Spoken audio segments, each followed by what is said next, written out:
গন্ধের বাদ দিয়া যে এক পেট ভাত খাওয়া 5 দিন পরে, এটা কে খাওয়াইছে আমাদের? পৃথিবীর ইতিহাসে এই ধরনের ঘটনা কোনোদিন কেউ ঘটাইতে পারছে কিনা? আমি তো এই দেশের ইতিহাসের সাক্ষী ভাই, 61 বছর যাবত তো পলিটিক্স করি। শেখ মুজিবুর রহমান যদি মেরুদণ্ডহীন মাথা নত মানুষ হইতো তাহলে ইন্ডিয়ান সৈন্যকে যাইতো।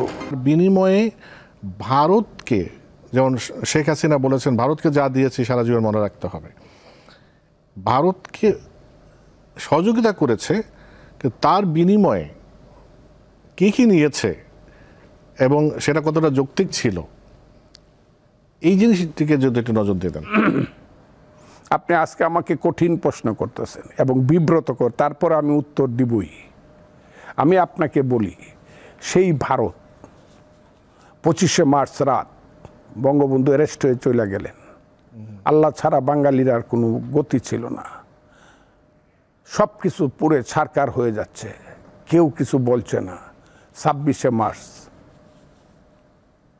সারা বাঙালি জাতি যে যেখানে আছে, যে যেখানে পারে, কেউ লাঠি নিয়া, কেউ খুন্তি নিয়া, কেউ দুনালা বন্দুক নিয়ে পাক বাহিনীর বিরুদ্ধে যুদ্ধ করতে শুরু করছে।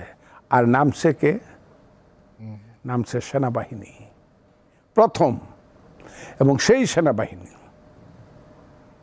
যিনি যুদ্ধের ডিক্লারেশন দিয়েছে তাকে এই গৌরবের অংশ করতেই হবে। তার নাম Ziaur Rahman, major Zia. I major Zia do hereby declare the independence of Bangladesh. প্রথমে নিজের নামে বলছে। রেডিও সেন্টারে যারা বসা ছিল, আবুল কাসেম, সন্দীপ যারা বসা ছিল, শফিক সহ, হ্যাঁ, মুস্তারি, শফি, সবাই বলল আপনি এটা কী করলেন? আপনার তো কোনো এন্ডোর্সমেন্ট নাই, আপনি কিভাবে দেশের স্বাধীনতা? তখন উনি বললেন, yes, I major Zia do hereby declare the independence of Bangladesh on behalf of our great national leader Bangabandhu Sheikh Mujibur Rahman. মানুষ জানলো সেনাবাহিনী যুদ্ধে নামছে সব জায়গাতে। শফিউল্লাহ যুদ্ধে নামছে। আমি কিশোরগঞ্জে ছিলাম, শফিউল্লাহ 1 এপ্রিল কিশোরগঞ্জে গেছে, ওই দিক দা ময়মনসিংহ হয়ে গিয়ে আজিমুদ্দিন হাই স্কুলে গিয়ে ক্যাম্প বসাইছে। শফিউল্লাহ মেজর, পরে major general Shafiullah, Khaled Musharraf, CR Dutta,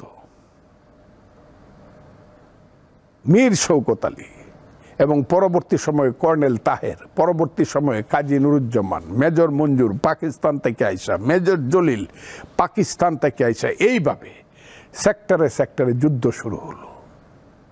কিন্তু আমাদের শুধু বেঙ্গল রেজিমেন্ট দিয়ে তো পাকিস্তানকে মোকাবেলা করা যাবে না। এরা কোত্থেকে যে পিছাইতে পিছাইতে কোথায় গেল?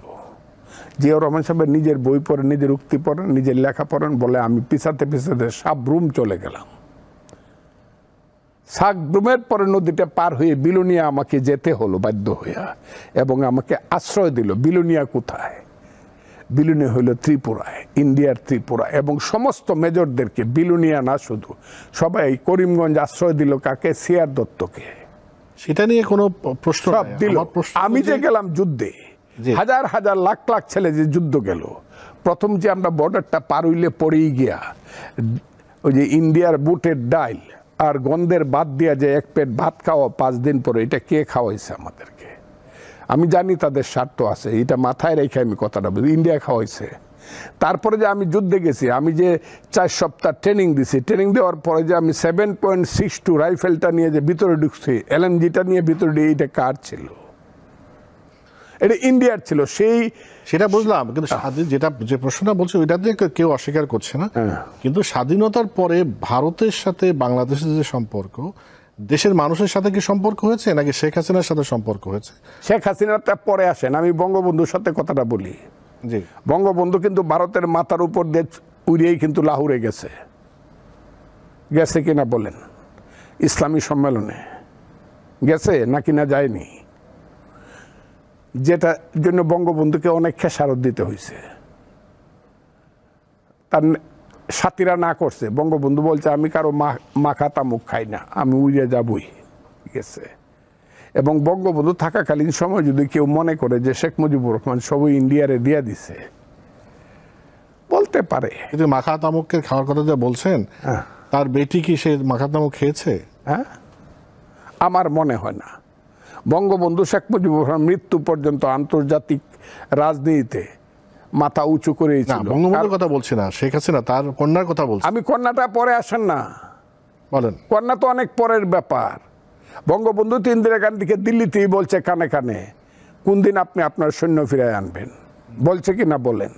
এবং 17 মাস সৈন্য ফিরে গেছে। পৃথিবীর ইতিহাসে এই ধরনের ঘটনা কোনোদিন কেউ ঘটাইতে পারছে কিনা? ইন্ডিয়ান সমস্ত সৈন্য, আমি তো ছিলাম ওখানে। ইন্দিরা গান্ধী যখন, আমি ভালো বাংলা বলিতে পারে না, তারপর রবীন্দ্রনাথের ভাষা দিয়ে একটা কবিতা কইয়া তারপরে হিন্দিতে বক্তৃতা, আমি তো ছিলাম ওই মাঠে। আমি তো এই দেশের ইতিহাসের সাক্ষী ভাই, 61 বছর যাবত তো পলিটিক্স করি। সেই জন্য তো আপনাকে আমি আপনাকে বলছি, এই মুক্তিযুদ্ধের মাত্র মানে ডিসেম্বরে দেশ স্বাধীন হয়েছে, জানুয়ারি ফেব্রুয়ারি আর মাস, 2.5 মাসের মধ্যে সমস্ত সৈন্য চলে গেল। শেখ মুজিবুর রহমান যদি মেরুদণ্ডহীন মাথা নত মানুষ হইতো, তাহলে ইন্ডিয়ান সৈন্য কি যাইতো?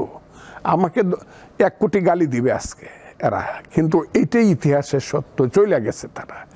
তারপরে আপনার চতুর্পাশে যখন ইন্ডিয়া আছে, পানির ব্যাপারে তার সাথে ঝগড়া হবে, বর্ডারের ক্ষেতের ব্যাপারে তার সাথে ঝগড়া হবে, গাছ কাটার ব্যাপারে তার সাথে ঝগড়া হবে, পাহাড়ের ব্যাপারে তার সাথে ঝগড়া হবে, বরাক নদীর মাছের ব্যাপারে সুরমা কুশিয়ারেতে তার সাথে আপনার ঝগড়া হবে, আমেরিকার ঝগড়া তো মেক্সিকোর সাথে হবে, বর্ডারে কানাডার সাথে হবে, আমার সাথে হবে? হবে না। কিন্তু বাংলাদেশের অভ্যন্তর রাজনীতিতে কি তারা নাক গলাতে পারে? না, নাক গলানো উচিত না। তারা যে নাক গলাইছে, যে নাকটা তারা গলাইছে এইবার, এটা শেখ হাসিনার ব্যক্তিত্বহীনতা, আওয়ামী লীগের রাজনীতিহীনতার জন্য যে নাকটা গলাইছে, ইতিহাসে তাদেরকে তার জন্য কৈফিয়ত দিতে হবে। আমি এই ব্যাপারটা করে খুব ক্লিয়ার, আমি এই কারণে বঙ্গবন্ধুর ব্যাপারটা আমি ক্লিয়ার করে রইলাম। শেখ হাসিনা যা করছে ক্ষমতায় থাকার জন্য, ওই যে ইনফিরিয়রিটি কমপ্লেক্স, যদি রাজনীতিতে হাইরা যায় এবং ক্ষমতা থেকে চলে যায়, তাইলে তো আমার জেল খাটতে হবে, সব কিছু শেষ হয়ে। কাজেই এটা করতে গিয়ে এখন একদম এমনভাবে নিঃশেষ হয়েছে, আমি জানি না কবে কখন কোথায়